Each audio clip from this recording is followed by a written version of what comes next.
I want to welcome everybody to OPN and any channels that may be mirroring us tonight. We appreciate your support and your interest. And I know a lot of stuff's happening in Spain tonight, so viewership is all over the place. But we're very fortunate to have CT Butler on for show 1 of 3, our first OPN series, which CT graciously accepted doing to get us off to the start. And we're really fortunate to have him here. I just want to tell you a little bit about how the week's going to work. Tonight, CT is going to give us some background and some information on his life and social activism, and we're going to touch a lot of topics. And then tomorrow night is going to be specifically related to Food Not Bombs, of which CT was one of the co-founders. And then Thursday night is going to be an in-depth discussion on values-based consensus building and decision making, because CT literally wrote the books on that. And so we all have a warm spot in our hearts for consensus decision making as we've watched it unfold over the last 9 months or so. So we're looking forward to that. But I want to welcome you, CT. Thank you for coming out and working with us all week. We pretty much have dominated your time. Yeah, well, I'm very excited. Good to have you here. And why don't you just give us a little introduction to yourself? Tell us where you are, how we can get in contact with you, and then we'll launch into our little conversation. Wow, that's a big question. Right at the moment, I'm in Washington, D.C., at least in the suburbs. I'm house sitting for some friends of mine who are away, and we're just sort of recuperating and resting and laying low for the summer after quite an extensive tour with the Occupy movement, mostly on the East Coast, but all over the country. I am currently best able to be reached by email, really. That's the most consistent. Fiopa@consensus.net is my email address for our work. And what else did you ask? A couple other questions in there. That was pretty much it to get us rolling. Geographical, and that was consensus.net, because I put your other email address in the pad so up, but he didn't have it. That's fine. I just threw fine. that. I can't do anything about that phone. It's not my house. Right. And here's some of your many fans calling right now. It's probably the Alphabet agencies. We want to say hello to all those guys. Let me try to mute it. Okay. Let me try to mute it. If you are experiencing an emergency, please call 911 and your doctor or psychiatrist. In my absence, my colleague Angela Moore. There we go. Sorry about that. Oh, that's okay. This is... thank you, Jen. Tell Northern we appreciate it. We just got notice that we're being streamed on another channel, so we're getting a good viewership. So the phone ringing, all that, this is how people know it's live. This is what it's all about, so we take it as it comes.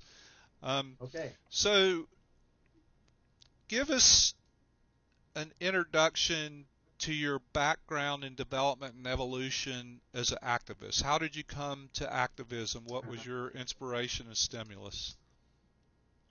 Well, that's a big question. Remembering back when I was in high school and when I was in college, I ran for student government. I was active in running student affairs. I was, I think, even class treasurer once. So I studied Robert's Rules of Order, which are the rules and procedures for voting. And I got really good at it. And of course, as people who can see me can tell, I'm a white male. And in the United States, that meant it worked really well for me. So I was really kind of into it. I was in high school and I turned 18, draft age, during the Vietnam War. So I was given a draft number in the lottery, and it was a pretty low number, which meant that I was going to go to Vietnam. But it just so happened, and it was really the truth, that at that point in my life, when I graduated from high school and was starting college, I was interested in becoming a minister, a religious person. So I went to school in theology, and I managed to avoid the Vietnam War through no political inspiration, just because I sincerely wanted to do that in life, because when they made the draft, they did allow the issue. I don't know for the viewers who don't remember. The issue was that the draft was an economic racism because the poor kids, mostly black kids, were going to Vietnam, and the rich kids, the white kids, were going to college. And college was an automatic deferment from the draft. So after 2 years of the draft, they did away with that, and they drafted all 18-year-old boys. So I got a deferment because I was in theology, but they also exempted 2 other disciplines. Interestingly enough, they were lawyers, they were the politicians' sons, and doctors. They got exempt automatically too. So if you went to college in pre-med, pre-law, or pre-theology, you got exempted. So I got exempted. I didn't go to Vietnam. But as I started exploring the church, I saw how corrupt and unacceptable to me it was as an institution. So I dropped out of school. I dropped out of society. The Vietnam War ended. I was really angry. I was a classic angry young white middle class man. And I decided, because of my interest, to go into the theater business. And I had a theater company and moved to Boston. I was in Boston for a few years producing plays. We might get into that a little later.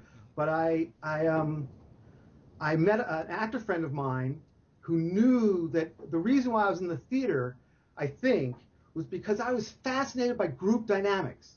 That was why I was in student government. That's why I went to the theater. And what the activist friend said, knowing and having had conversations with me, he said, you really need to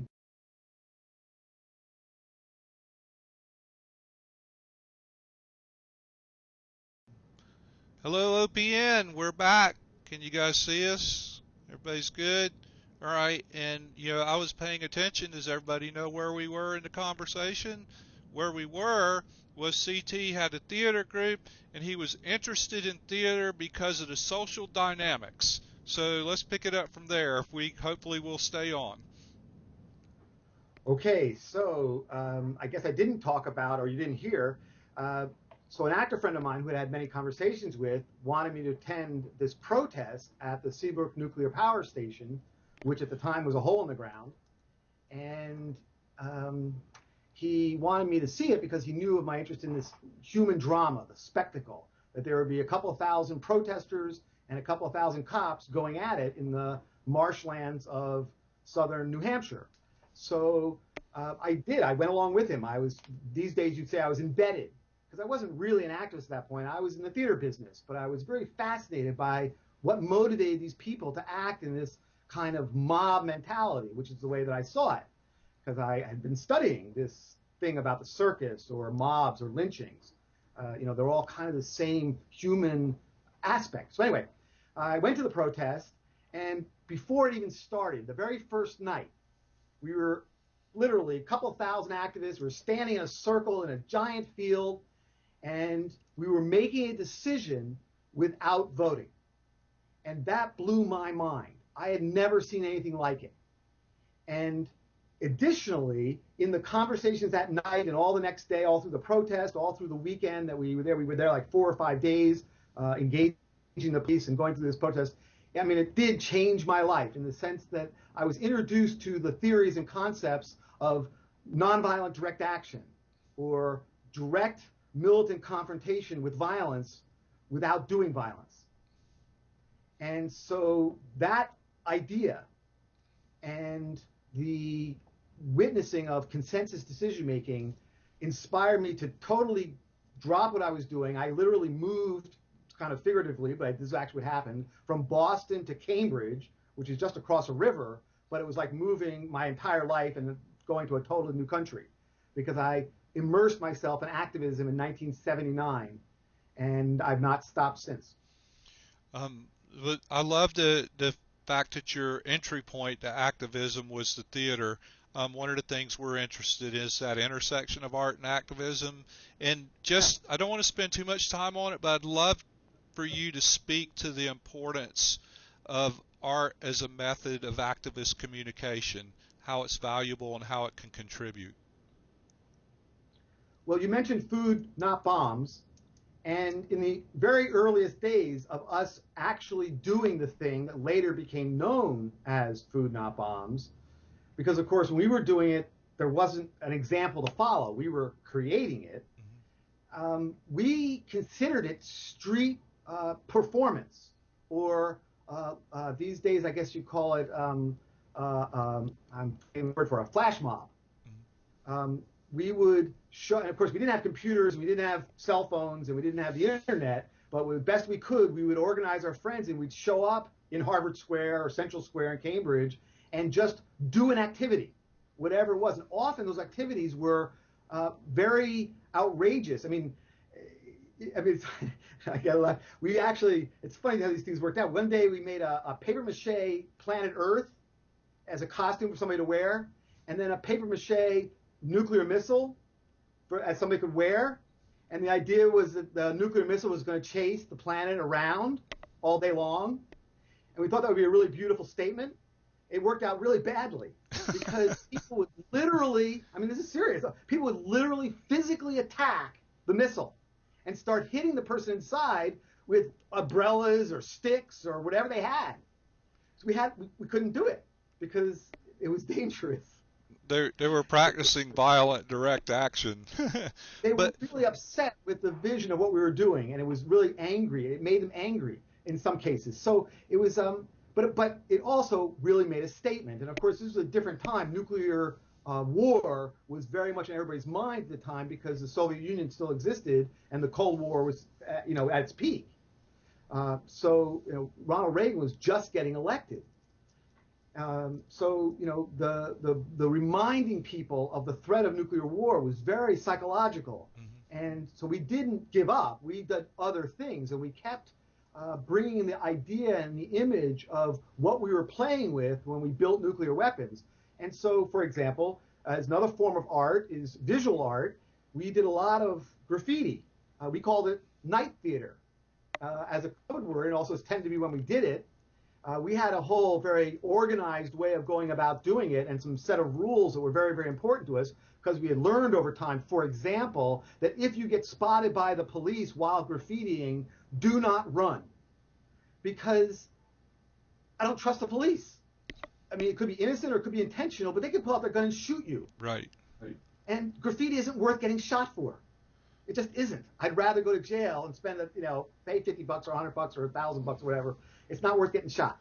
So you don't run. It's not worth it. But that was a tendency, of course, and kids did it. And fortunately, no one that we ever knew got shot doing it. But I do know that happens. And so we had these kind of rules just to protect. We also said never go back to the car. Let the car sit there overnight. You can get a ticket, but don't go back to it because the police will take it and they'll search it and stuff. Anyway, right. So but we did a lot of. So we worked on creating a stencil. And I should give credit to the artist. It was Keith McHenry, who was one of the original founders as well. And he and I would go out. He did it prolifically. I helped him as much as I could. And we worked on the stencil because at first it looked like a tree. We eventually got it to look like a nuclear explosion. And one simple word, the word today, ? And we spray painted the town of Boston, completely covered it. So much so there were editorials about it. There was a play written about it. And people started demanding that the police stop us because it was so upsetting. And that was an artistic effort, even though it was very, very political as well. Because our belief was that art should be for the people, not for the corporate elites, and it shouldn't be in museums and in private homes. It should be on the street. And of course, that is the ethic of graffiti artists. And that's why they're called graffiti artists. Right. Excellent point. And thanks for sharing that. I like to always roll in the art element, and we're trying to do more of that. So your stimulus for the transition from theater to activism was observing the decision-making process, and you're like, oh, I gotta be involved with that. And so you threw yourself into the Cambridge scene.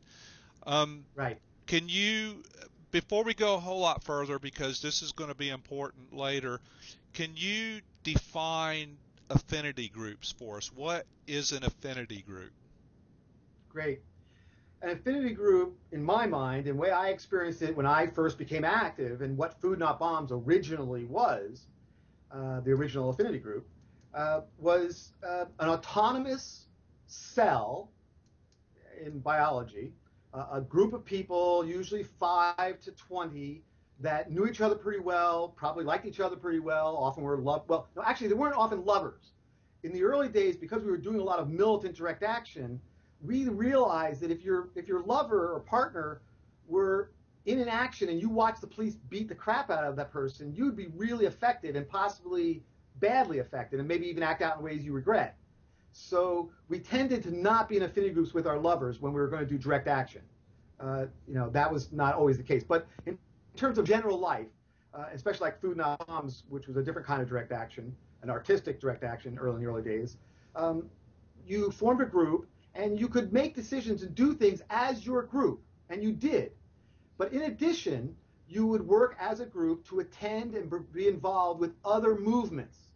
So if your group really cared about nuclear power or nuclear weapons or animal rights or queer rights or whatever was your issue, you could find the group that was organized and as an affinity group, join that organizing effort.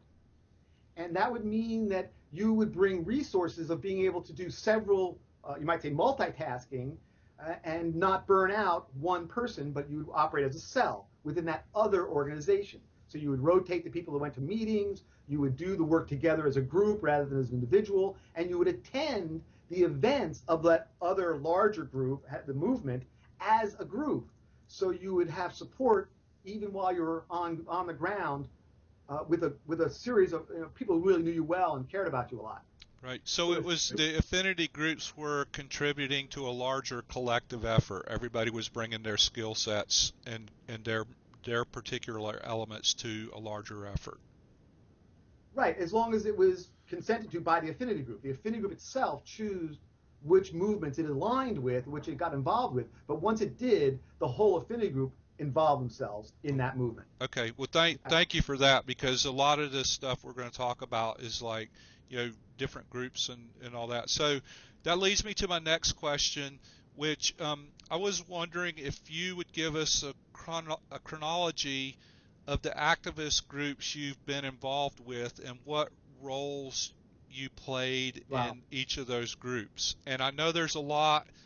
Don't rush. We have plenty of time. Okay. Well, it's interesting. I did want to finish out the last section. It's a great segue into the next question. That Food Not Bombs, as an affinity group in 1980-81, we were a group of friends that actually, as we formed, we started with about 30, we shrunk down to about a dozen, and then we started to grow again after that as Food Not Bombs. So as we formed Food Not Bombs, it kind of distilled down to the people who actually wanted to do something, and we were still active in nuclear power issues and nuclear weapons issues. We were still active in anti-war issues, anti-militarism, and to some degree we were involved in gay rights as well, a lot of different queer rights movements. So we were doing Food Not Bombs as our autonomous activity. We would plan, and what we did was when we showed up at a rally for somebody else, we brought the food for everybody. That was our affinity group function within the protest for this or that we went to, that we didn't necessarily organize. We showed up as an affinity group at that protest with food. Right. And that was how we got our identity and where we became this food group, because we started collecting more and more and more food, because the original purpose was to feed the movement, and then we decided to feed everybody. It kept growing. But anyway, the second question, so I started my activism, let's see, technically I was in the Coalition for Direct Action at Seabrook, which was an offshoot of the Clamshell Alliance, and that was in 1979. Then the Food Not Bombs Affinity Group formed in 80-81, and then Food Not Bombs became a movement into itself, but that really didn't happen for another 10 years. So in terms of activist movements that I've been a part of, we were very involved in events, but in terms of organizing, there was the actual Food Not Bombs collective exploded in 1983. So 83, 84, I didn't do much, but starting in 84, I personally started becoming active again and did a bunch of things all at the same time. I got very involved with the anti-nuclear movement, anti-nuclear weapons testing movement. So I was very involved, and that became important I was involved in the protests in 88, 89, and 90 that we spent years planning to occupy the test site and stop the nuclear testing, which eventually did stop. Um, so that started probably 85 or 86 for me. I became very interested in war tax resistance and promoting the education that U.S. federal income taxes are directly tied to producing wars. If you look at the laws that created income tax, they're always around paying for or preparing for war. And that's the whole point of income tax, is to create war and to pay for war. So the New England War Tax Resisters was a group that I was involved in and very active in and did a lot of trainings with. I was also very active, but mostly as a trainee with the War Resisters League out of New York, because they did this really wonderful 10-day activist training that I took that really went deep for me. And that was actually, again, mid to late 80s. So that was the kind of work I was doing in the 80s, mostly anti-war, anti-nuclear weapons. And I also became involved and was a Cambridge Peace Commissioner, because the city of Cambridge had a peace council, a peace commission, and the mayor appointed a dozen or so peace commissioners, and we had regular meetings, and we did some pretty significant stuff, I think, in terms of getting peace collections of books in the libraries, creating a peace curriculum around Martin Luther King Day in the public schools, and my part was doing nonviolent conflict resolution in Harvard Square, especially in the summers, where there was a lot of fights breaking out between high school students because of turf issues. And one of my contributions was this is like visionary, I didn't have a clue what I was doing. I would get rock videos and a big screen TV and one of the projectors, which was new technology, and I would project a rock video in the pit, it was called, where the fights would usually happen. And so instead of there being a fight, there'd be a video. That's good. And can I interrupt on, just because that's a pretty intense, one of my questions was on the peace commissioner, but to listen to you describe like that particular kind of example, did you have any formal training for that, or did you just adopt that role and figure it out as you went along because you saw it was That's a needed? great question. I'm of the school of hard knocks. I mean, in the sense of formal training, the only formal training I did was that I and my friends created nonviolence training events, and the War Resisters League had a 10-day training, although I think that actually happened after this.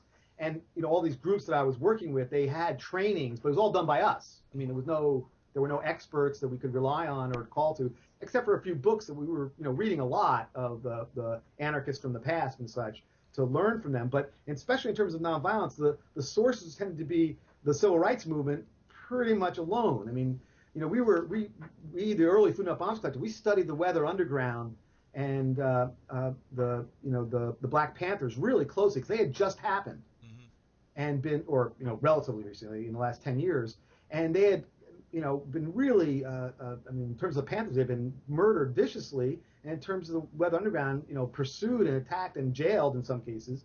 Some of them got off because of technicality, but still they were really repressed, and we didn't want to make the same mistakes. We wanted to grow from what they were doing, but we wanted to be as militant.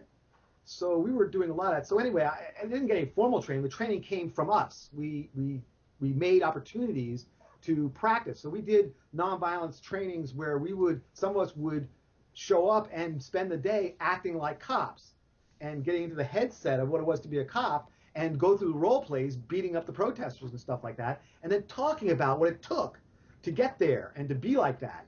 So we did a lot of really creative stuff. Again, that's a lot of theater right there, because I had a lot of theater games that I knew how to play. Right. So go ahead. I'm sorry.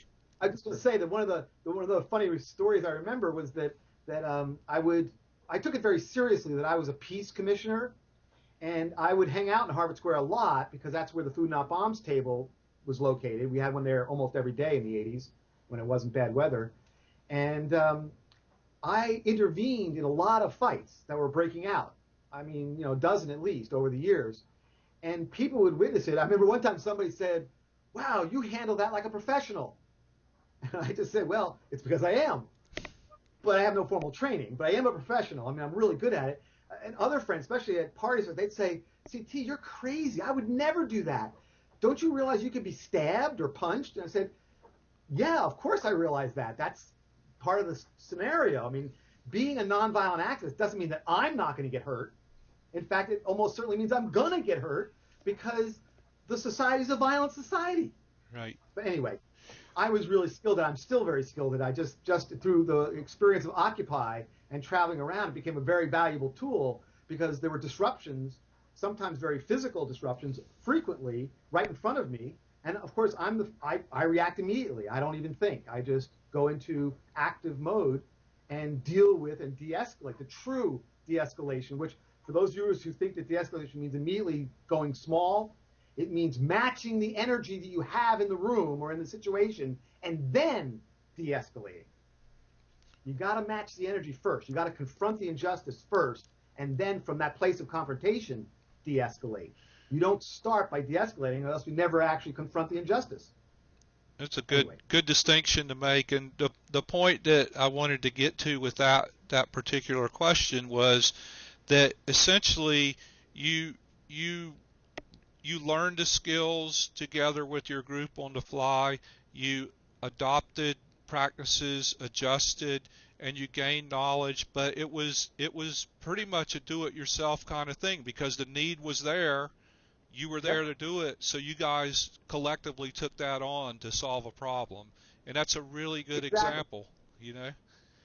In every way we could. I mean, the other thing that's really important for me anyway is that the original Food Not Bombs a collective was a 24/7. We lived in a house together. We lived together. We did everything together, and we did Food Not Bombs 24/7. It was an every day of the week activity because we were collecting food and distributing it bulk as well as cooking it up and serving it to people in the street and at protests. So we were doing that all. We had a dozen people or so at any given time. So it was a 24/7 activity. But to go on, so in the 90s, especially in the early 90s, was when ACT UP started up. And by that point, I had moved to Maine, so I was living in Maine. I was very, very involved with ACT UP in the early phases. I'm really proud of my role in that because the way it went down was that my partner at the time, the woman I was living with, and who eventually became the mother of my son, she and I were actually at a lecture by Harvey Cox, the philosopher, the Harvard professor, at a church in downtown Portland. And we went to it thinking it would be really exciting because I was inspired by his books, his Secular City book and such, and when I was studying theology, right? And he was incredibly boring. We didn't enjoy the lecture at all. It was very stuffy. And about 2/3 of the way through, we heard this commotion outside. So we ran out to see what was going on because we were bored. And it was a protest by this maybe 12 people who were marching down the street with signs that said ACT UP Maine, and they were protesting about lack of AIDS funding. And so we left the church and joined them and marched the rest of the march with them and did the protest with them because we were both hardcore political activists. And the Tess, the woman I'm talking about, she had spent 6 days in jail at the beginning of the Gulf War, the first Gulf War in 1991, because she, as a protest to that war, and I did her support. That's another whole story that came a little bit later. But this was a little bit earlier. The people at that protest, primarily gays and lesbians, were just freaked out by us because we appeared to be a heterosexual couple. We were more loud and more angry than they were, and we're more skilled. We knew what we were doing. We knew how to protest. So afterwards, this one man in particular, his name is Jim, he approached us. He said, "Who are you people? What are you doing?" And I told him who I was and my background. I said, "We need you." So I started working with them. We did nonviolence trainings. We planned strategies.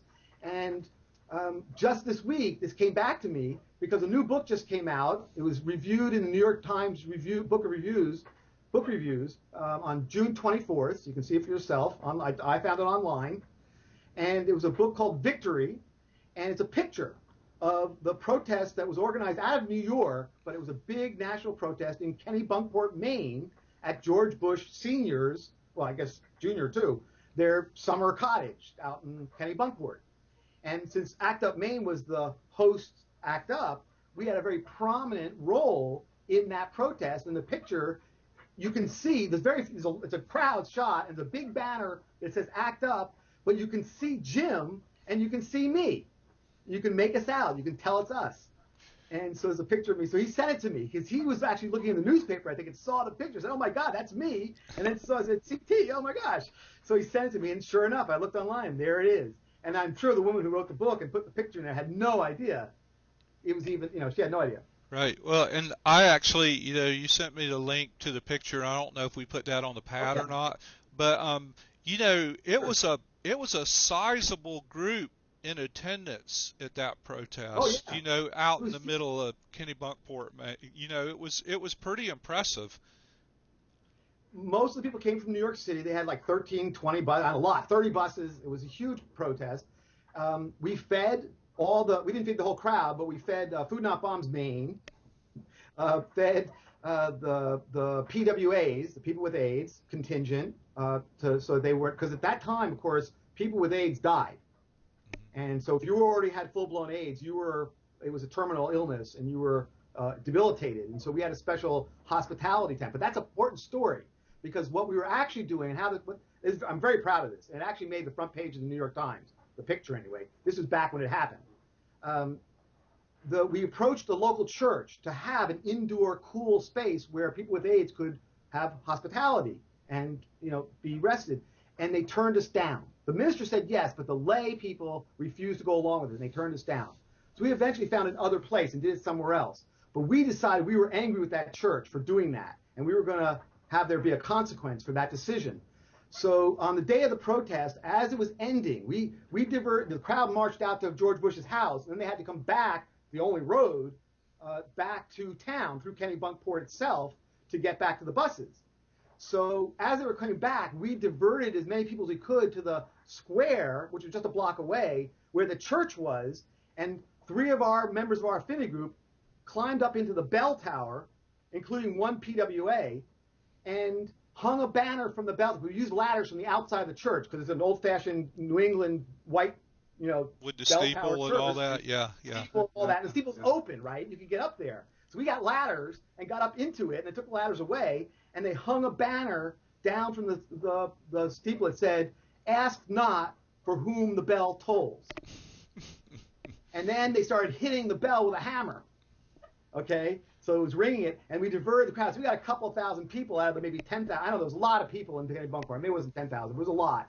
ACT UP folks in archives would know better. It was a huge crowd. And we got several thousand to witness this thing, and it was a very successful protest. And we even got them out of there without getting arrested because the minister came by and told the state police that we actually had permission to be up there. Yes. Excellent. Good ups on the minister, So it's interesting, that the minister was supportive and the lay people were not. I guess they felt like they were threatened or something. Yes, exactly. There was a lot of hysteria. The whole point of the protest was the disinformation and the hysteria about what AIDS was and how it was spreading and who started, et cetera, et cetera. So it was an important act and an important protest.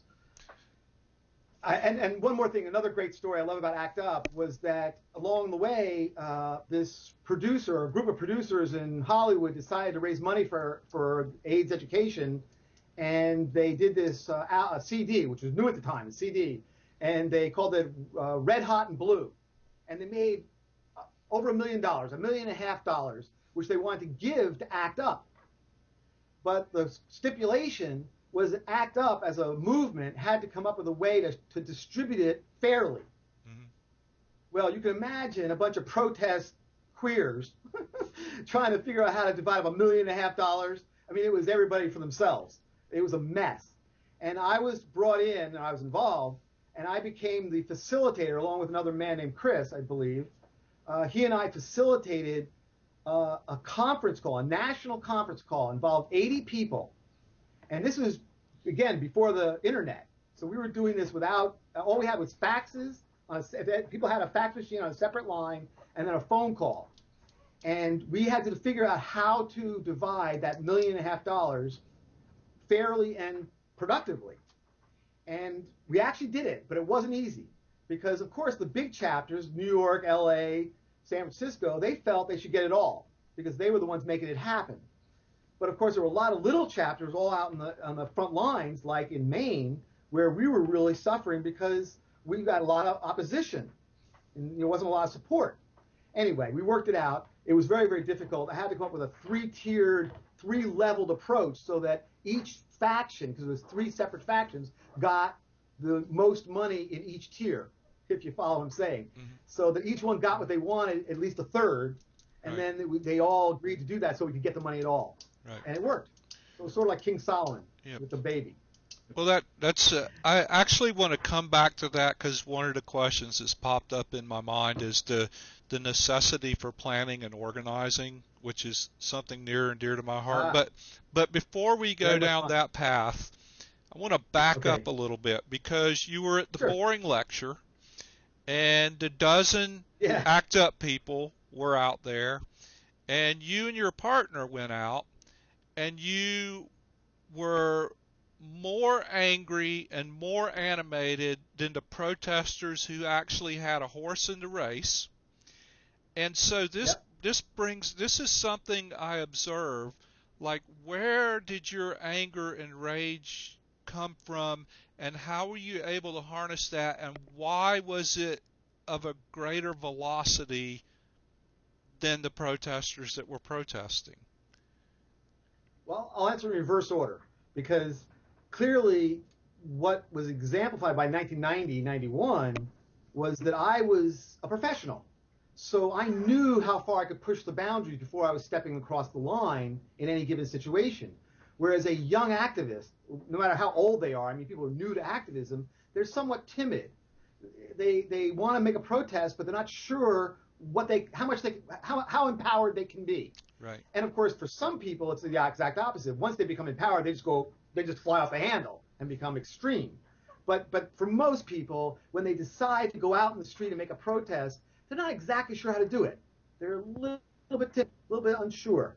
Whereas we came along, yeah, let's do it now, yeah, whatever. So we just were very clear where the line was, and that made a difference between us and the other people. But that was from years of experience and training. So that backs up to that, yes, I started and I recognized that when I entered into the theater business, really, I was very much an angry young man. I was very much the wild child and just, being contrary for the sake of being contrary. And I lived a very fringe alternative life. That was during the period of time in my life when I was trying to figure out my own sexuality and tried, if you will, homosexuality, because I was in the theater business. It was really easy. It was really common. One of the rare places that was actually fairly acceptable. It wasn't who I was, and it didn't work out for me. And it turned out that I was not a homosexual, but I wanted to find out because I was really, really confused about my sexuality. So but that was also mixed up with my anger and my angst and my just, I was fairly, I think if you're awake and alive in the United States, that would be how you would be in your 20s, because the world makes no sense and it's all crazy, and you're like, why are people so stupid? So anyway, so what happened for me, I think, was that in my just sort of personal exploration in the theater business, I had reached a point where I realized that I didn't understand anything about everything I've been taught was a lie. From my parents, from my college, from the high school, everything was a lie, and the world was really a much different place than I had been told. And I had to figure out what was really going on because nobody was willing to tell me. So that was the anger. That was where it ended up. And in the theater business, I really made that clear to me because I met what at the time were, the really famous people that were on TV and in movies, and I would meet them backstage in their real personalities. And they were often, almost always, never like their characters. They were whole other people, and they had the ability to put on this. And so I learned a lot about what's going on there. I even learned a lot about fame and how fame isn't what we all think it is. It's something else. So very simply put, it's not that a lot of people know who you are.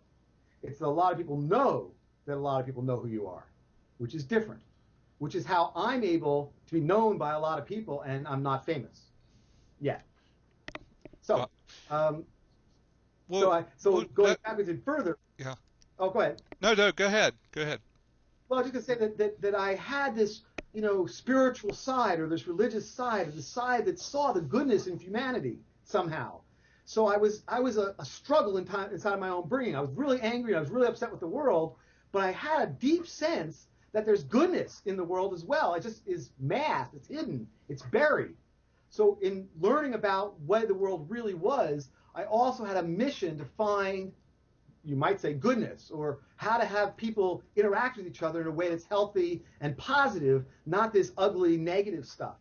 So that was in the background of what I was doing as I trained in nonviolence, as I studied deeply nonviolence and used these various artistic, as you're pointing out, modalities to explore people's dynamics and how they interacted with each other. But all the while I was looking for what worked in terms of producing health, producing what I would call goodness. And so that was there too. So I was angry at the way the world was, but I was looking for through my nonviolence exploration, the way to bring people together in a way that helped them grow and not a negative tear down kind of way. Right. And so I'm trying to characterize it.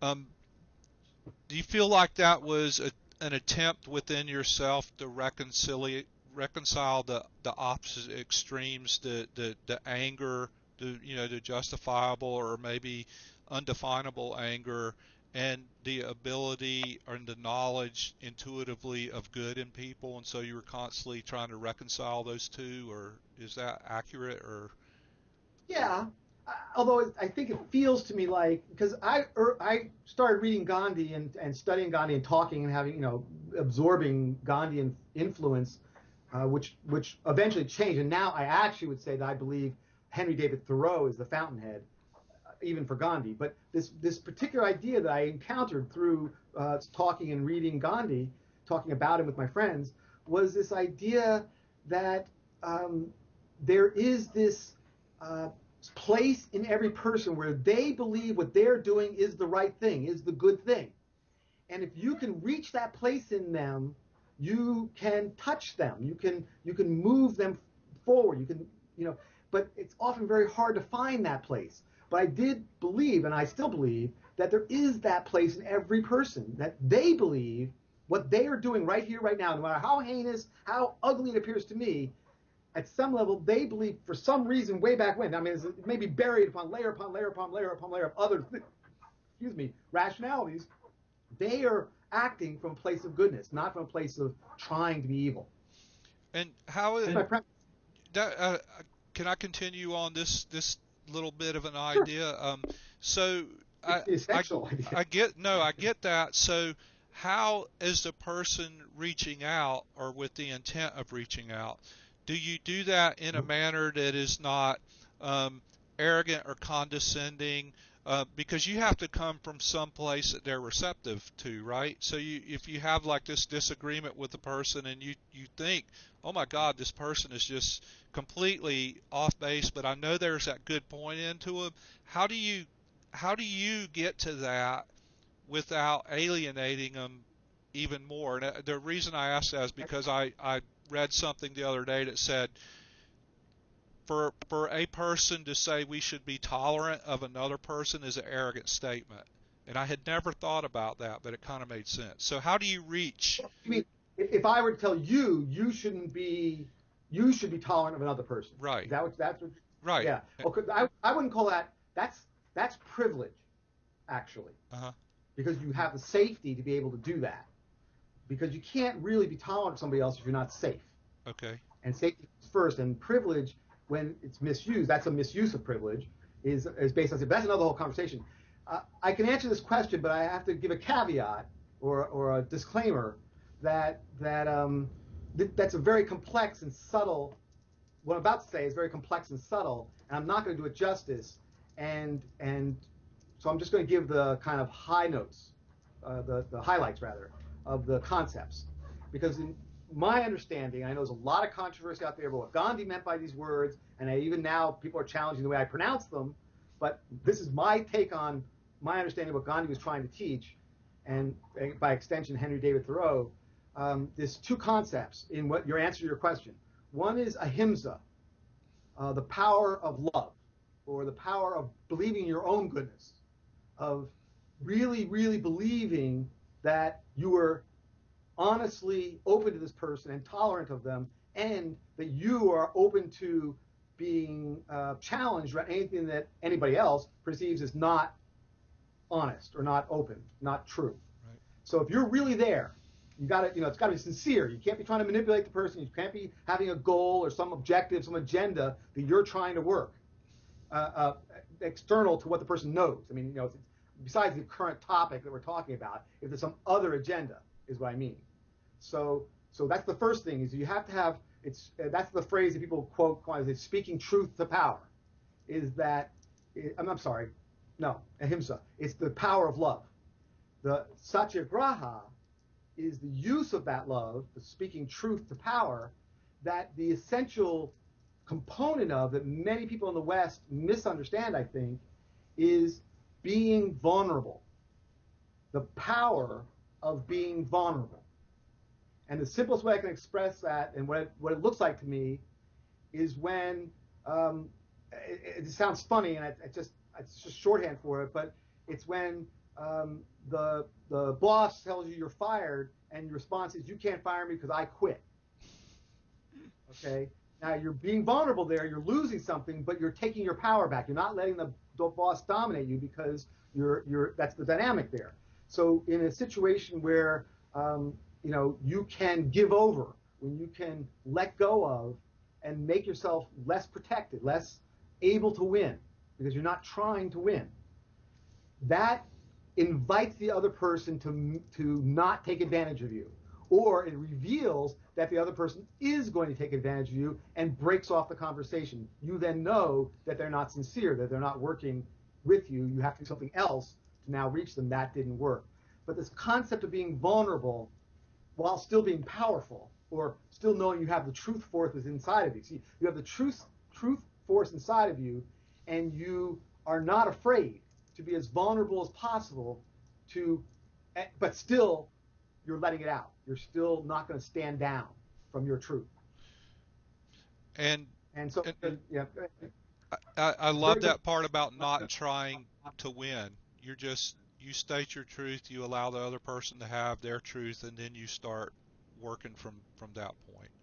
Um, Right, and you do have standards too. You don't let the person manipulate you or dummy. I mean, that when I said that the person responds back with this less than sincere reaction, you stop engaging with that. That's my point. At that point, you change tactics, because that's not a sincere engagement.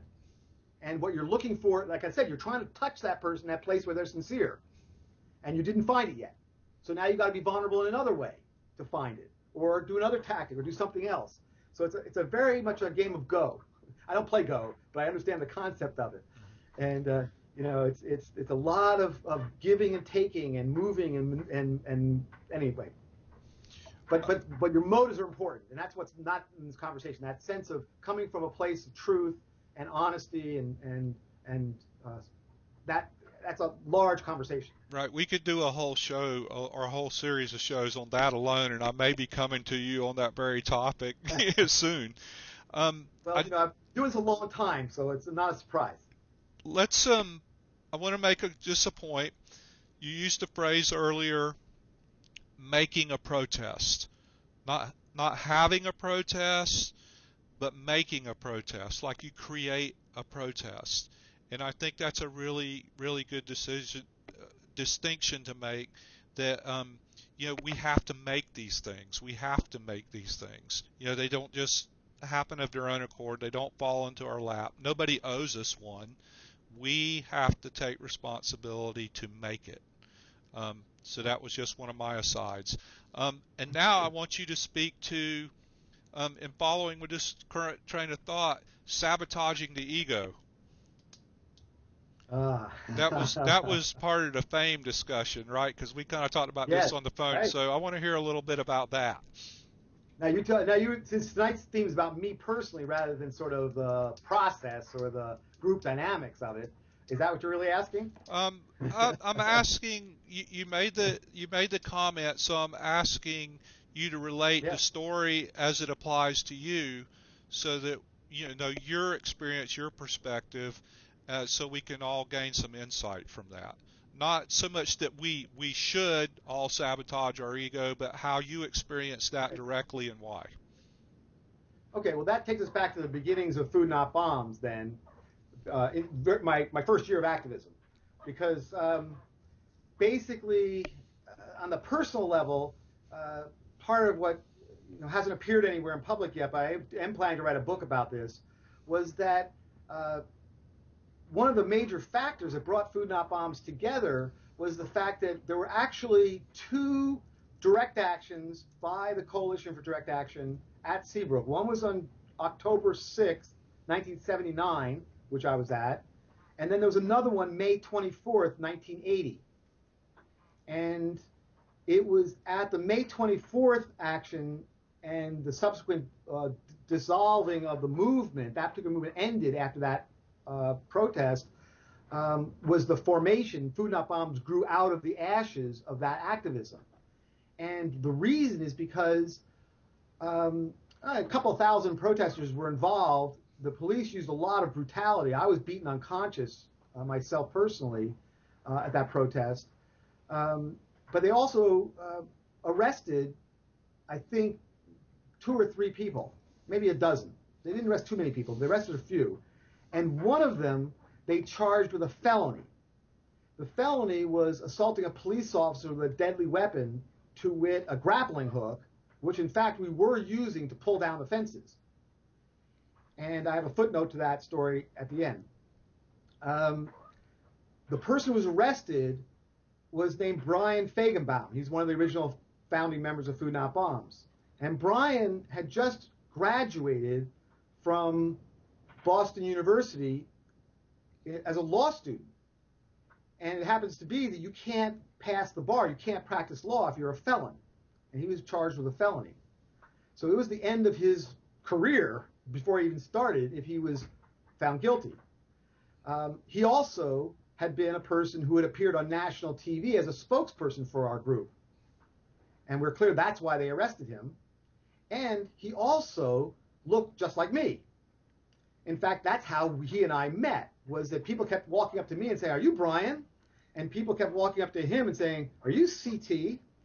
And finally we met each other, and sure enough, we looked like brothers, and so we became friends, and we eventually started Food Not Bombs together. But how it happened was that he was charged with this felony charge, and it took us 6 months before his trial. And basically, after May 24th, the trial was in late November, early December. So after May 24th, the movement disappeared and left Brian to fight for himself. And there were a bunch of us who thought that was really unfair because we were all in it together, and he shouldn't be deserved to go to jail for what we all did. So there was quite a large group, 50 or so people that stuck by Brian and was his defense fund, and we raised money and did all the usual things.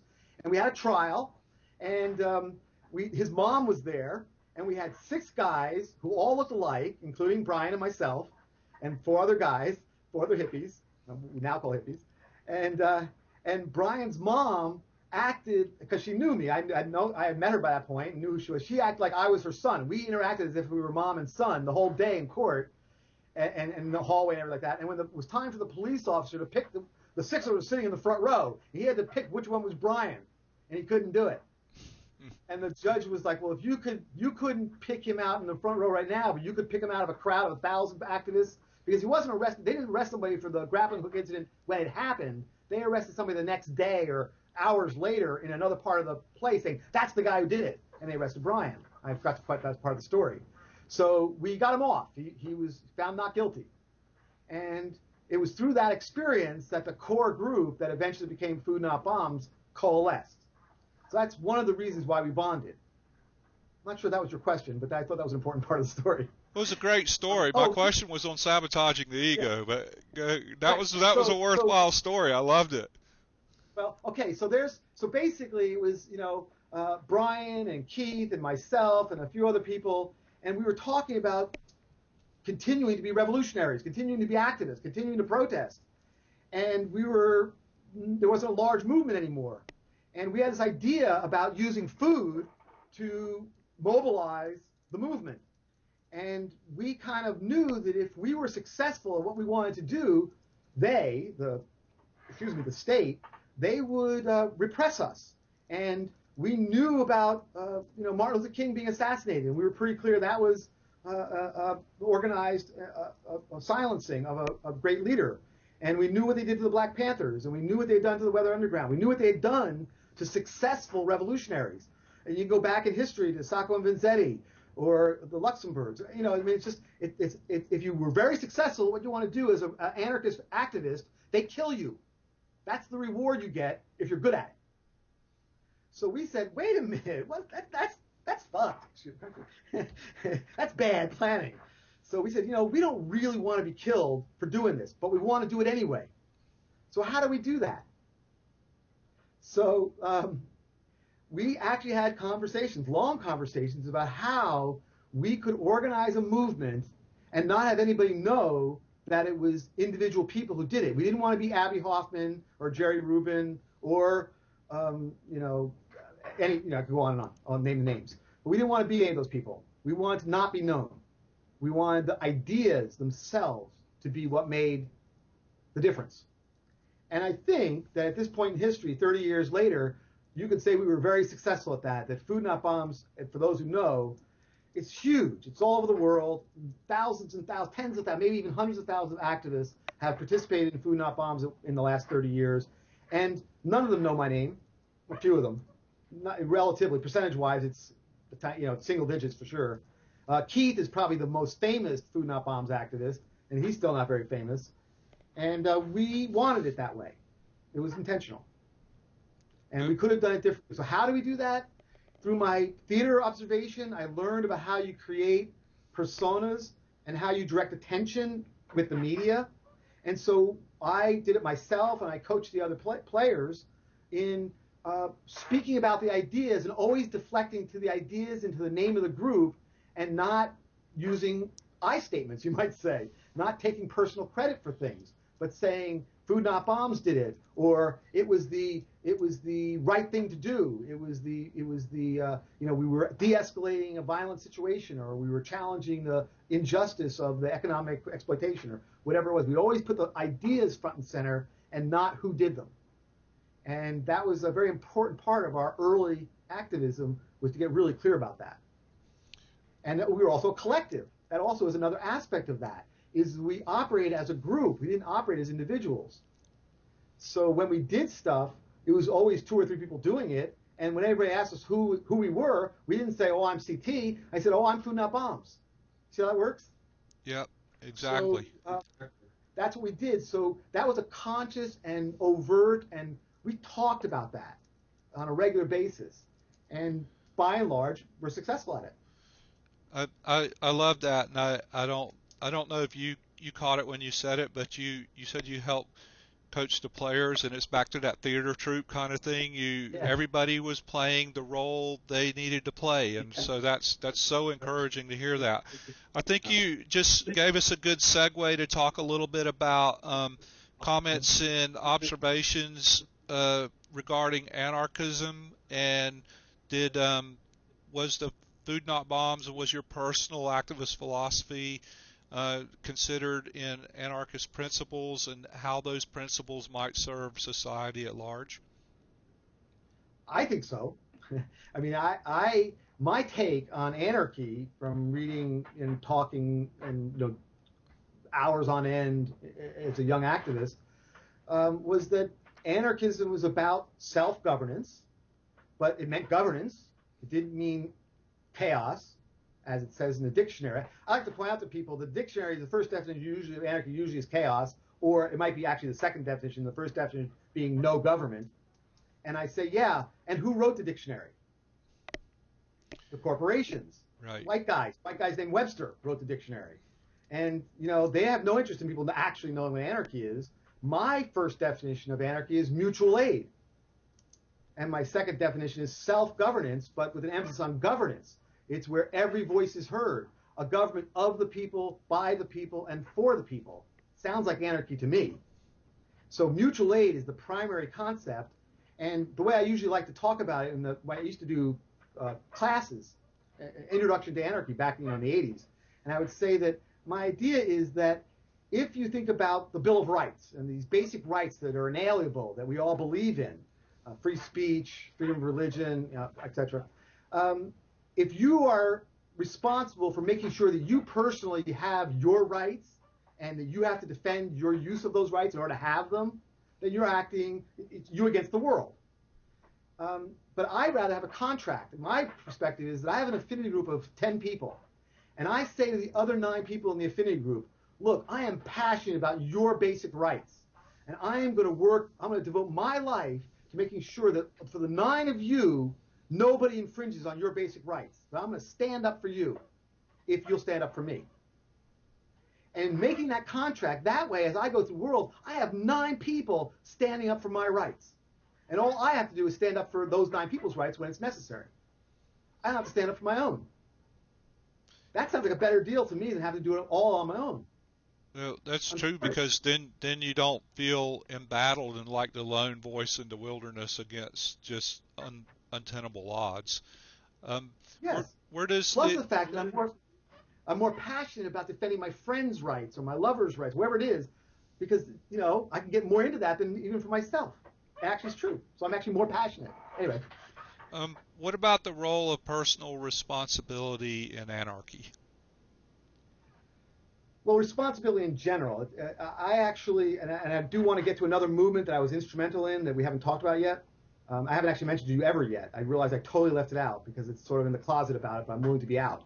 But I'll get that in a moment. And I forgot the footnote even. Oh well. The responsibility is essential. It's the other side of the coin of freedom. The other side of the coin of freedom is not slavery. That's another coin.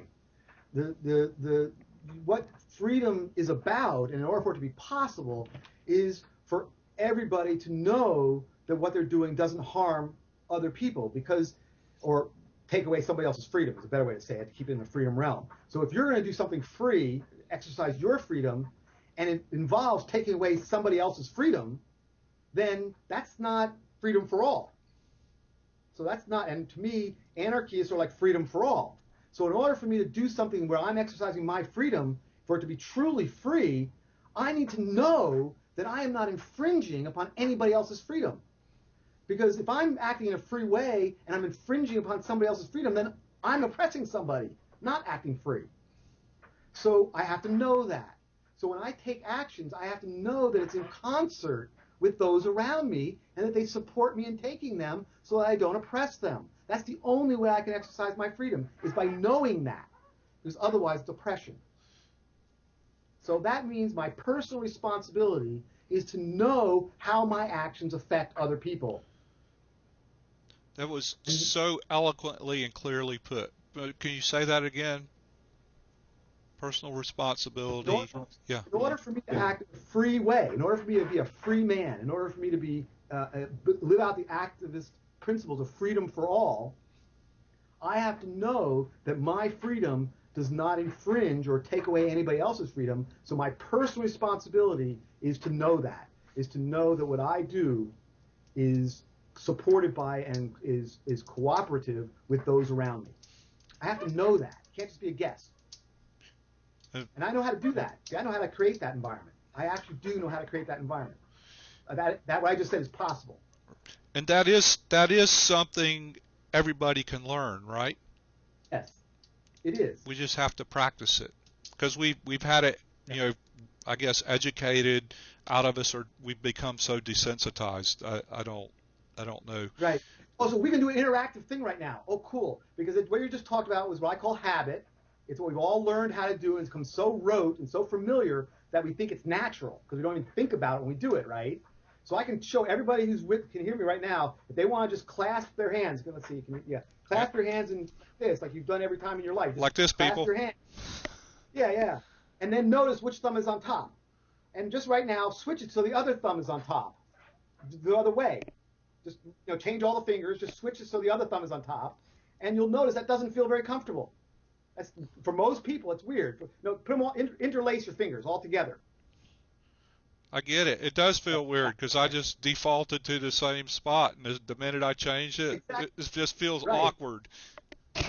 And it's just habit, because the musculature and the brain power, everything to do one or the other is exactly the same. There's no difference except your habit. but one feels comfortable, one feels awkward.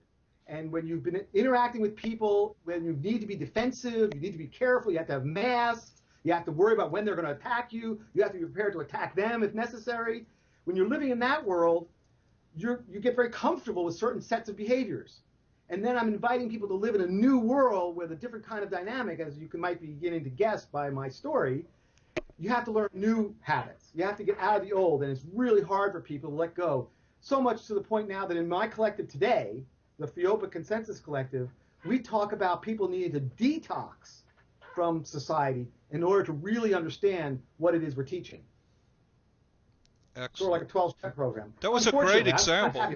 That was a great example, and it's something we take for granted, right? And I sometimes speak to, be careful of the default positions, because we all have them. We just all default in particular ways, and if we're just conditioned to do that. So you were going to tell us about some organization that you hadn't relayed, like you didn't include, and then we're going to see if it's the other one that I have, because I had a question on another one. But go ahead with yours first. Okay, well, it's actually a movement, and I'm actually one of the original fountainheads of this movement as well, because it was my own personal story, chronologically. I mentioned that I was exploring my own sexuality early on because I knew after I got done with college, once I quit college, while I was in college, I actually got engaged. And it didn't last very long, and it didn't work out, but mostly because I couldn't honestly make the vows that marriage entail. When I, as a philosopher and as a religious person, when I really studied what I was saying, that's crazy. I can't be that way. That's not human. It's not me anyway. So I didn't do it. I broke it off, and I didn't pursue that course. And then when I realized I didn't feel very comfortable with marriage and the whole ritual of dating and all that stuff, that was where it entered my mind. Maybe I'm gay. Maybe I just don't like women, and that's why I'm resisting or whatever. But like I said, I explored that and found out that wasn't true. And just to leave it not, because I don't use the label bisexual either, because I'm not a true bisexual. I've met many people who identify as bisexual, and I'm not them either. So it took about 10 years, my 20s and into my 30s. The whole time I was confused and lost, and basically thinking that I would never be in a long-term relationship because I didn't know who would want me. I didn't know how to find a mate. I started holding salons and discussion groups about relationships because I was really confused and I wanted to figure out what was going on. I met a whole lot of people with a vast diversity of relationships, but what I came to was that I am, and these days the word would be, and I helped create this word, polyamorous. I am open to loving many people, multiple lovers, and multiple committed partnerships. So at the time, back then, I just called it open relationships. I didn't have any other language for it. I went through another 10 years of having a very hard time finding anybody to be in a relationship with because I was just very open and expressive. And the pattern would be that people I would date, when they found out that I wouldn't make an exclusive contract, when I wouldn't be exclusive, that would pretty much almost always end the relationship. It was getting serious. And once it was getting serious, they started expecting more of me. And when I said I wouldn't do that, it ended. So I was very excited. In 92, I found out that there was these two women on the West Coast. Well, one was now in Hawaii, a woman named Ryam Nearing and Dr. Deborah Anapol. They were putting together a conference to talk about this very thing. And the first one was in California, and then the 93 that they ran. And then when they decided to have a second one, they decided to do one on the East Coast. And I was involved with that. I was there at that conference. It was actually, I believe this is true. I've never done the research I've never contacted them to find out if this is true. But the way I remember it was that the East Coast conference was larger than the West Coast conference, much to the surprise of Deborah and Ryam, because the assumption is that the West Coast is way hipper and way more open to that kind of thing. But I also think it was in part because I have been going around the East Coast organizing discussion groups about this very topic for 2 or 3 years, and there were a lot of people interested. And I was at the conference and I taught at it, and I had a workshop that they didn't know who I was, and they didn't like my topic. I called it the politics of polylove, because that's what I was calling it at the time. That was my new name for it, was polylove in '94, and they didn't think that anybody would come to that workshop. And about 80 people out of 120 came to that workshop. So basically, everybody at the conference came to my workshop. It was pretty funny. But so I then started attending every year. I did the East Coast conference. I would teach. We organized local chapters, if you will, and I've been involved in a number of those. Everywhere I lived, I would start a polyamorous chapter. And the one that was the largest one and became one of the largest ones in the country during its heyday in the early 2000s was the Chesapeake Polyamory Network, CPN, which was the local group that I was living in the D.C. area in the 2000s. So so I was very, very involved. But because of the way my life unfolded, I had to, when the mother of my son left me, I was very worried, of course, about that being used against me in court. So I had to take a low profile at that point. But I never stopped, and I still identify as polyamorous. But that's why I mentioned I'm sort of coming out of the closet again, because I've had to, for many years, keep a low profile because of this separation and custody of my son. But he's adult now, and I'm free and clear, and no problem. And anyway. Well, I actually had read a little bit about that, and I'm glad you spoke to it because, it's a really interesting relationships, human dynamics, and all that. I mean, so much of your life revolves around that in just like a broad spectrum. So, Yes. it makes sense. I mean, in listening to your work and everything you're doing, it just seems like a natural outgrowth to that. And it was much more interesting than the blurb that I read that I was going to ask about before I forget it. I came across something that said that you were involved in indie media early on. Is that accurate? The indie medium? Well, that's controversial, but depends on who you talk to. This is the story, at least the way I saw it, was that Food Not Bombs was one chapter for the first 8 years, basically. I mean, there was attempt to establish other chapters in the 80s, but it was really difficult, really tragic. There was a guy in Washington, D.C., when I was still living in Cambridge, who wanted to start a Food Not Bombs there, and he was in the process. I actually went down there, did a workshop. He was on his way to come visit me for further talk and stuff like that, and died in a car accident, and a very suspicious car accident. He may have been murdered by the state, but in any event, I don't think so, but I think he just fell asleep at the wheel and died. But in any event, he died on the way there, so that was very tragic, and that group never started. And then there was also a group that started out in Western Massachusetts, but the kid who was doing it was foolish. He was collecting food and then bartering the food for pot. And then the people who gave him the food found out about that and got all pissed off. Like really stupid. So that didn't work out so well. And that fizzled. And for many, many years, we couldn't start a Food Not Bombs in the Pioneer Valley because of that reputation. Mm-hmm. But they finally were able to reestablish it in the late 90s or mid 90s. But anyway, so we was at the Nevada desert. We were doing the American Peace Test in, I guess it was 1988, the first one. And Keith was now in San Francisco and was starting a Food Not Bombs there. He was about to start a Food Not Bombs. He hadn't done it yet. And I was still doing Food Not Bombs in Cambridge. And we got to the American Peace Test in the Nevada desert. And lo and behold, these kids showed up from Long Beach, California. And they didn't want to call it Food Not Bombs because they thought that it was proprietary. And they didn't want to call them the same thing that we were calling ourselves. And so we met them. We said, no. The idea is to, definitely call yourself Food Not Bombs. That's totally cool. We don't own it. See, the whole idea. See how that works? That ownership and ego. Mm-hmm. And they were worried that our egos would be offended if they called themselves Food Not Bombs. And we said, no. Call yourselves Food Not Bombs. Long Beach Food Not Bombs. And then from that moment, a bunch of other people helped us stuff, and they went off and started other Food Not Bombs in California. So by 1992, there were maybe 30 or 40 Food Not Bombs chapters, the vast majority in California. And San Francisco was a hub because they had been getting arrested and it had become huge. It was, a couple hundred people and doing it every day, and it was big news. And so it became really a big deal. So we had a conference, a national gathering in San Francisco in 1992, and I've lost the thread. What was the... We were talking about indie media.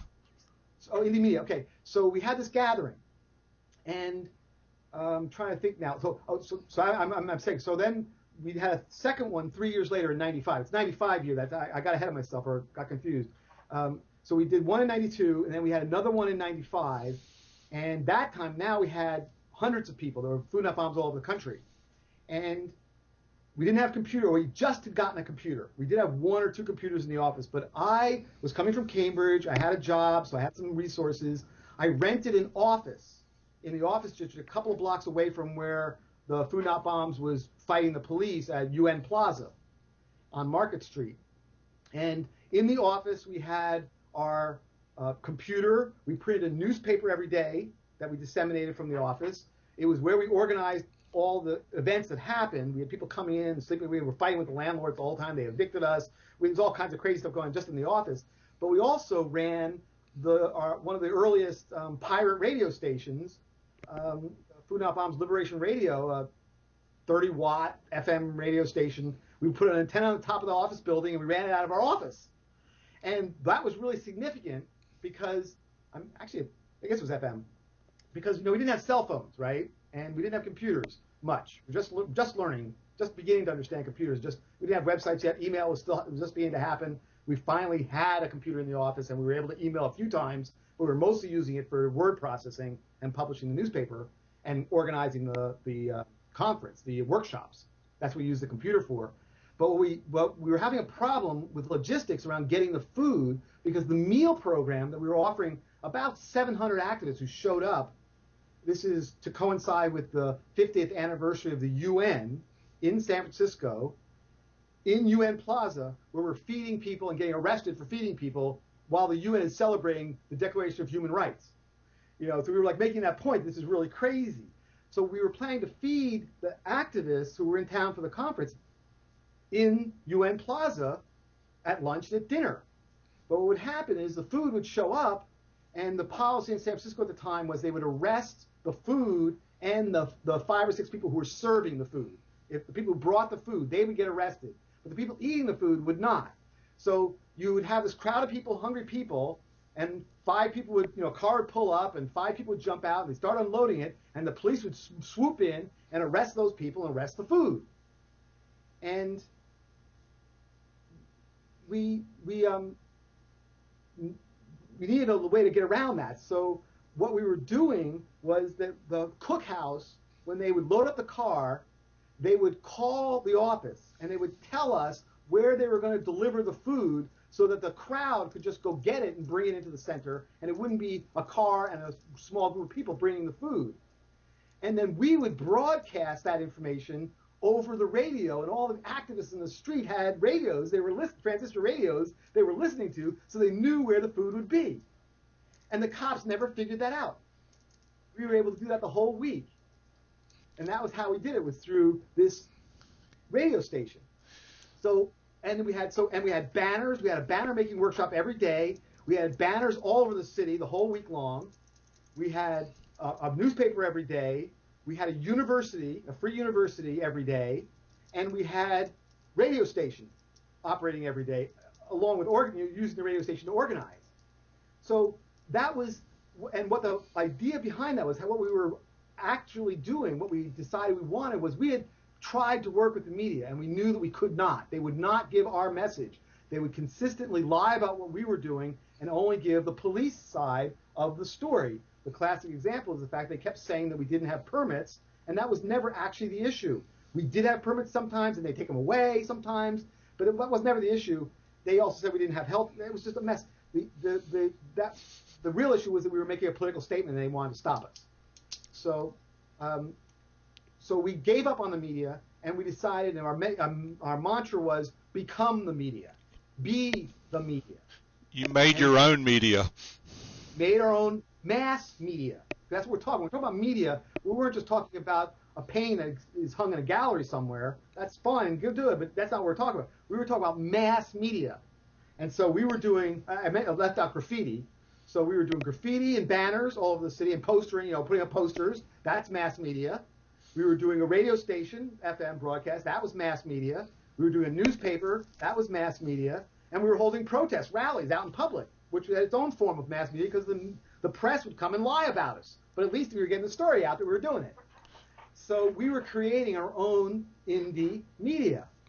And there's a huge story behind the pirate radio movement because, and I was right there at the epicenter of it, because Stephen Dunifer was the first, not the first pirate radio station by any stretch, and wasn't even really the first one operating in the United States, but he was the first to start a radio station in protest of the Gulf War. That was his actual motivation. He heard the lies that were being put out by the state media, and he wanted to be able to tell the people what he thought was the truth. And there was no outlet for that, so he was an engineer and a scientist, and he built himself his own little FM radio station, and he would use a car battery and haul it up into the hills of Berkeley and broadcast Radio Free Berkeley as a protest movement, as an indie media. But he's not a very social person. And it took Richard Edmondson, who was part of Food Not Bombs, months to get close enough to Stephen so he would teach him how to do it.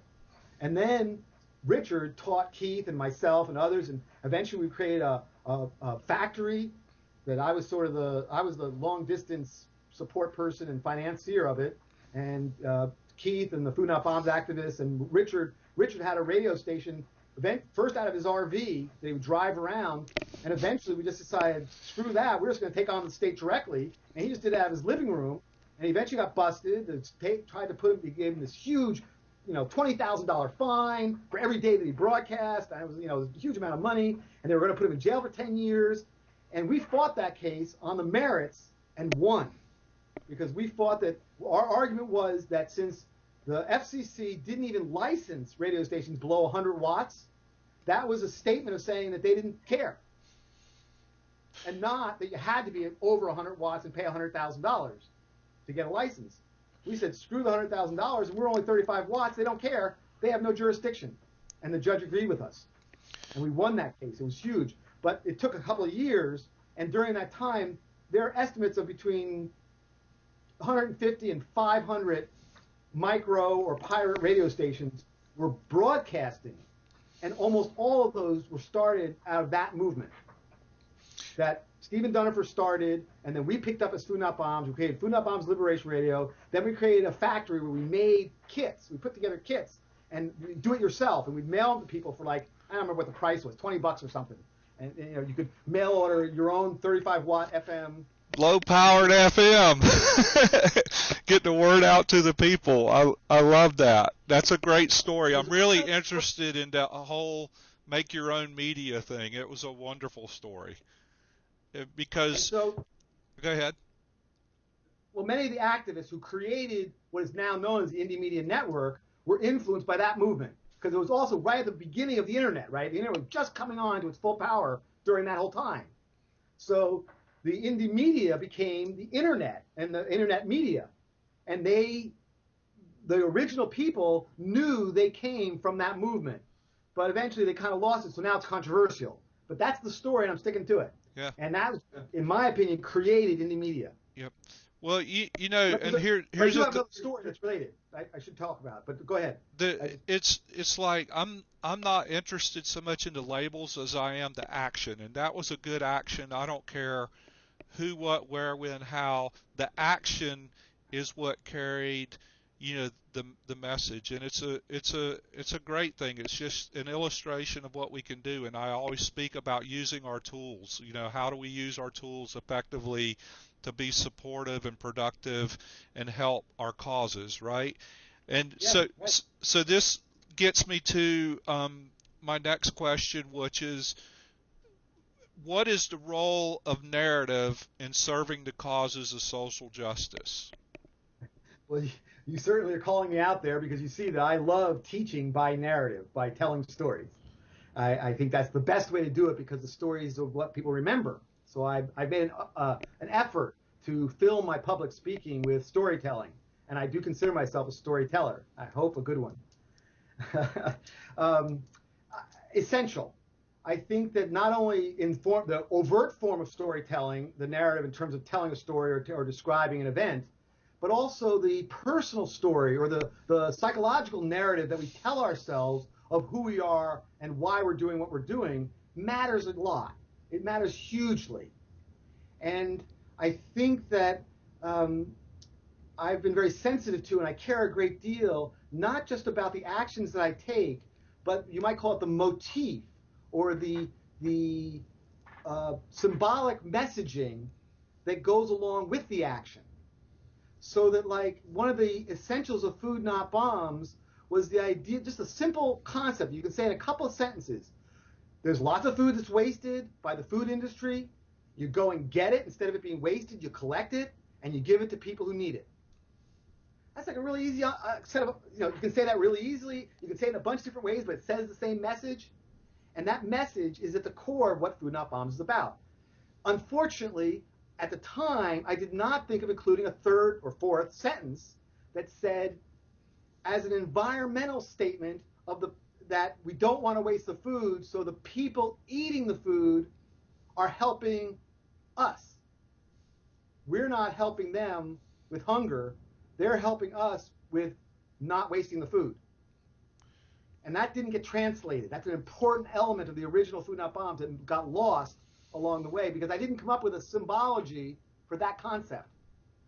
Actively, I didn't think of it. It didn't seem important. The rest of it seemed important. I figured they would learn it just by doing the first three. Right. Know that there's wasted food, know that you can collect it, and you can give it to people who need it. But you also need to know that when you give it to them, they're helping you. And we're going to explore that in detail tomorrow night. And I had another question, but I don't want to go out on a downer. So I'll save it. I have a story that's really beautiful that's related to about the pirate radio, because this is another story that I only have anecdotal truth to, and I hope someday that there'll be academic research to find out whether it's true or not. I can't prove it, but I think it is true, and it conforms to my own personal experience, is why I think it's true. I do know that in the heyday of the pirate radio movement, and in San Francisco, we did have a low watt power, low FM radio factory. We were sending out kits to people around the country. We sent about somewhere between 25 and 35 to Mexico, because this was the era of the out of Oaxaca and I'm blanking on Zapatistas. Mm-hmm. The Zapatistas were just coming onto the scene, and the first year, and we sent them FM radios, and we've heard anecdotally great stories of how they used those FM radios in their revolution to change Mexico. But what this story is about is how the Zapatistas, when they first started, they were dealing with some really violent repression by the state of Mexico in the southern states against the indigenous peoples there. They were being murdered ruthlessly and attacked, and their natural resources were being exploited horribly, and the people were beginning to rise up, and they were being repressed.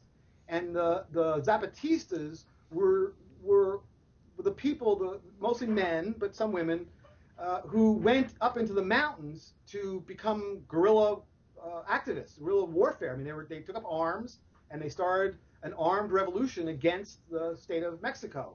And they were able to survive because the mountains there are really, really rugged, and the military couldn't exterminate them. But they would then, of course, exterminate the villagers who supported them.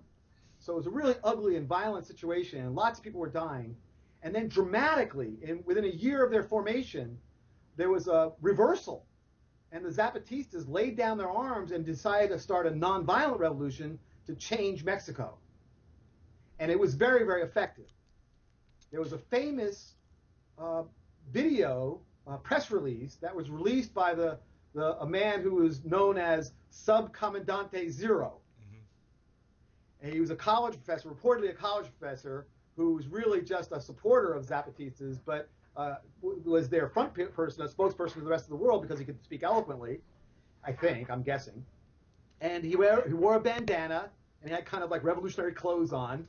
But it's reported to me, I never saw the actual video press release, but I heard about this famous video press release with Some Comment on Zero, where he announced that the Zapatistas were going to lay down their arms and start a nonviolent revolution throughout all of Mexico, not just in the southern states. And that was like a new escalation, in fact. And I was told he was wearing a Food Not Bombs T-shirt at the time of that in that video. Okay.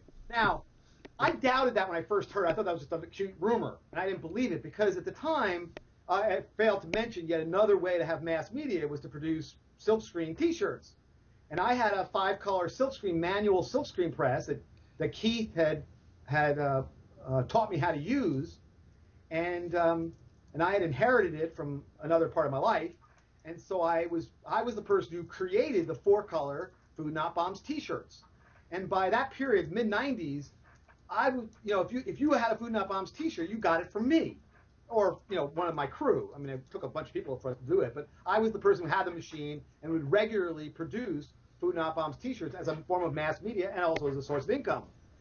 And so the idea that Subcomandante Zero had a Food Not Bombs T-shirt, I was not buying it. There was just too few in the world for him to actually have one. How did he get it? Until I met the woman who told me that she gave him a T-shirt. She met him and gave him a Food Not Bombs T-shirt. So I now know that he has a T-shirt. So now that gives some veracity to the speech. And then I heard a story. It hasn't been it's secondhand, so it's rumor. But the story is that a woman from the West, from the North, from an academic, went to Chiapas to study, more recently, like the last couple of years, to study why the Zapatistas went nonviolent from being in a violent revolution. And what she learned from these indigenous women who were very angry about this, they were very upset that they had been arguing with the men who were up in the mountains fighting with guns, that they should not be doing that because it's not going to work and it makes it worse for the villagers. And the men didn't listen, and the men went ahead and did it.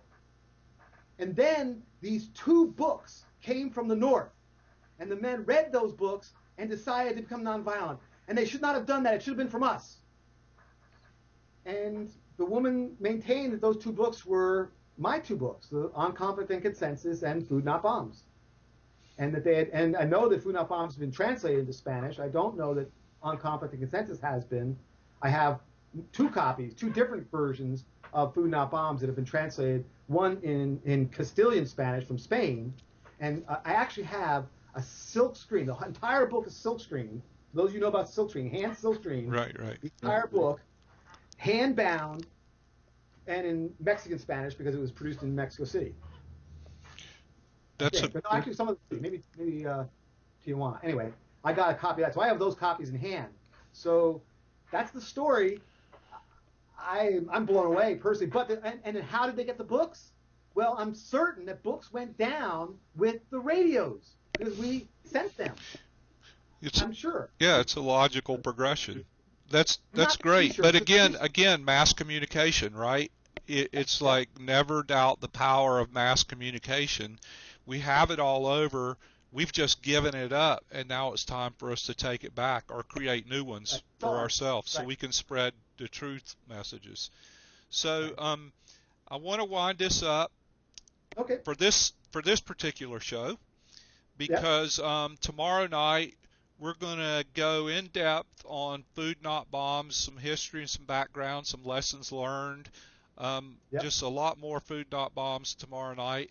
And just I just recently, because I read Food Not Bombs, 2 nights ago in preparation for this, and I of course Googled Keith McHenry's name and everything, so I hope to be in touch with him at some point, so we can have him on for a talk. That would be great, just as an addendum.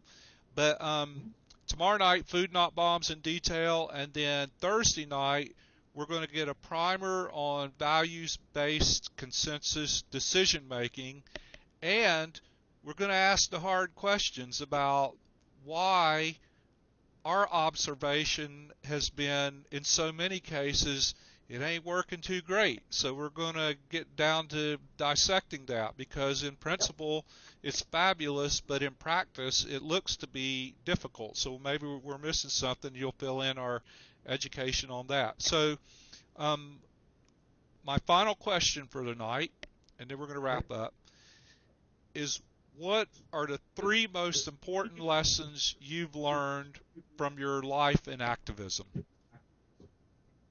Three most important lessons. Lessons. Well, it sounds trite, but it's true, and that's never give up. It's like if it's worth doing, it's sort of Benjamin Franklin. If it's worth doing it all, it's worth doing. It shouldn't be that the reason why you're doing it is to get the result. That's a folly. That's a mistake. To start something thinking you know what the result's going to be, first of all, and thinking that you're going to get your way, that what you want to have happen is going to be what does happen, is folly as well.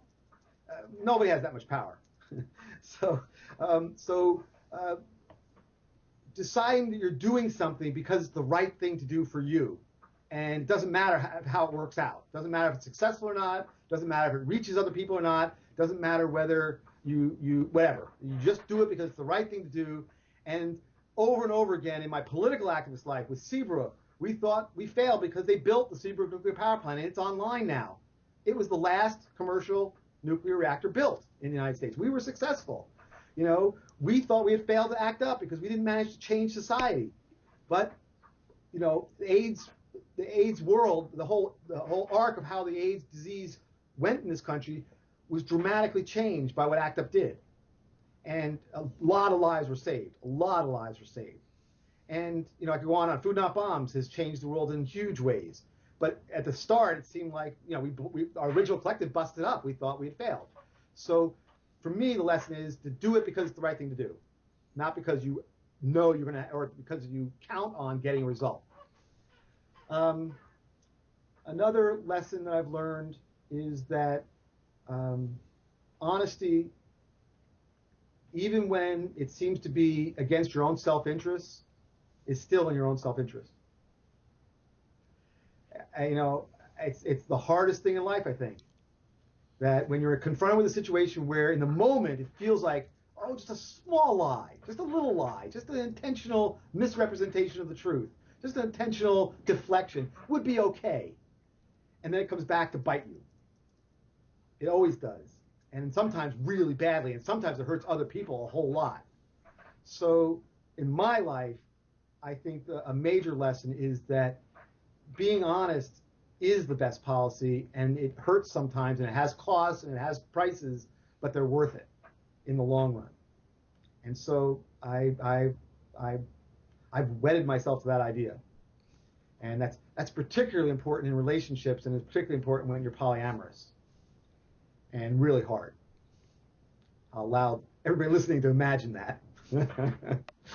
But I've learned how to do it, I think, and how to own up when I fail, which is part of the key. And maybe that's the third lesson. I wasn't sure what the third one could be possibly. And I think that to truly experiment, to truly be open-minded, to truly be open to change in yourself as well as in the world, because they kind of go hand in hand, you have to accept the notion that the first time you do something, it's okay if it's a mistake.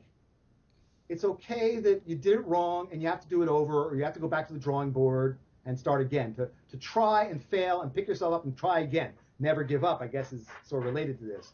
But more specifically, it's the willingness to try and experiment, and if it fails or you don't like it or you need to change it, accept that, and it isn't automatically a precedent-setting event. It isn't automatically a judgment of you being a bad person, or that you own it honestly, you own it clearly, and then you grow from it either by embracing it or changing it, giving it up, depending on how the experiment worked. And that's with yourself, and then being charity of giving that to other people.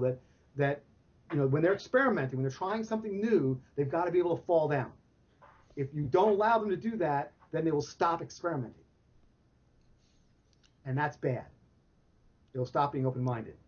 So you've got to allow yourself to make mistakes, and you've got to allow other people to make mistakes so that you can try again. And that's so hard to do.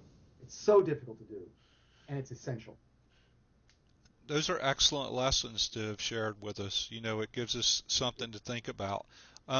And so Can I think, I do a fundraising pitch? Is there just a mini, like, little fundraising pitch? It's not broke. oh yeah, that's what. Well, I was gonna bring that up, and you're also your Oh, friend okay. in Nigeria, so now's the time. And I also want to mention, Ren joined us on the chat, so I wanted you just to speak to her blog a little bit, so we can get her link up. And but yeah, please, feel free to tell us your story, and about Nigeria and yourself, and how people can help. Okay, and then what's the Etherpad?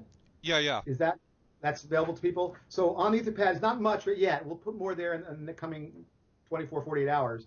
But right now, a couple things I just want to point out to people is that there is a link there, of course, to both Food Not Bomb's website, foodnotbombs.net, and consensus.net, my consensus website.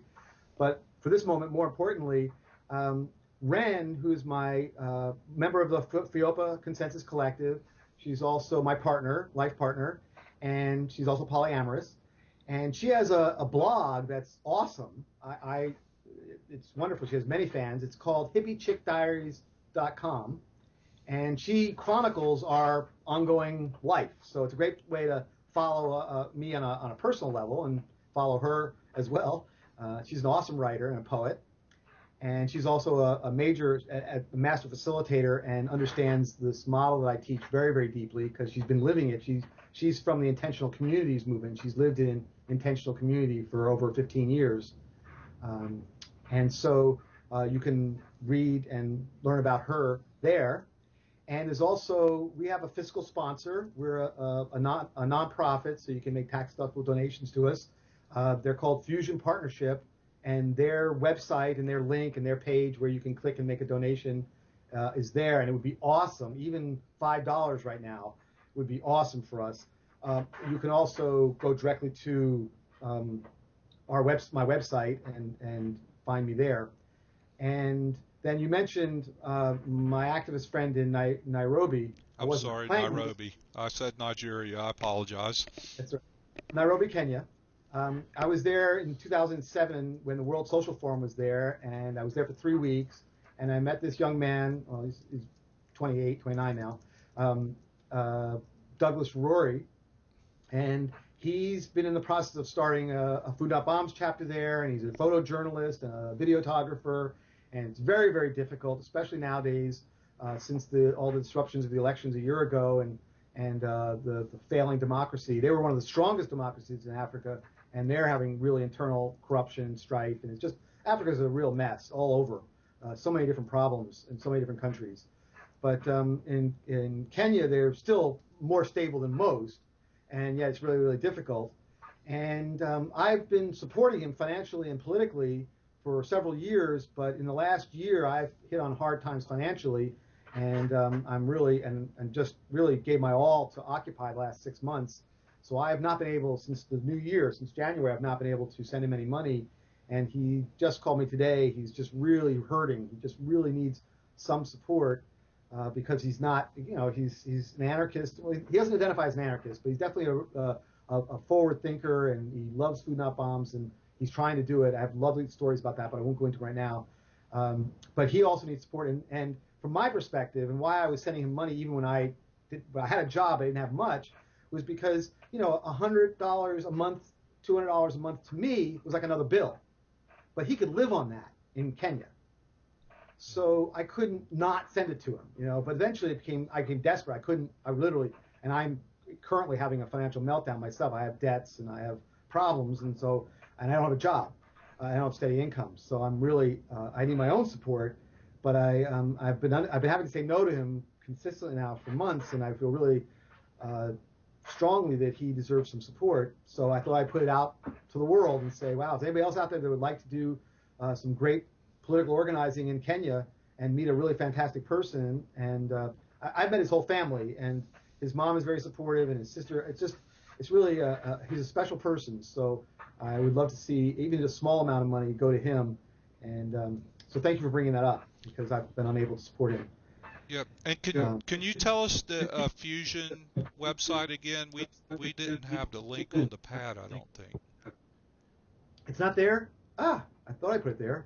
Well, it may It's be our bad. Just shout it out and I'll type it.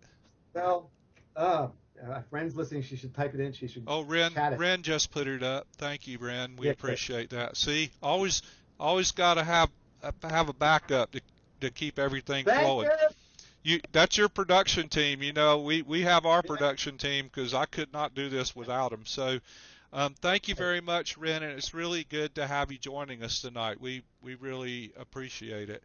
And so I think we're going to wrap this one up tonight so you can drink some more water and catch your voice because tomorrow night's another big show. Great. Thank you so much for being here, and we look forward to the next two evenings discussion. We really appreciate it. It's been very illuminating and educational. Great. Thank you very much.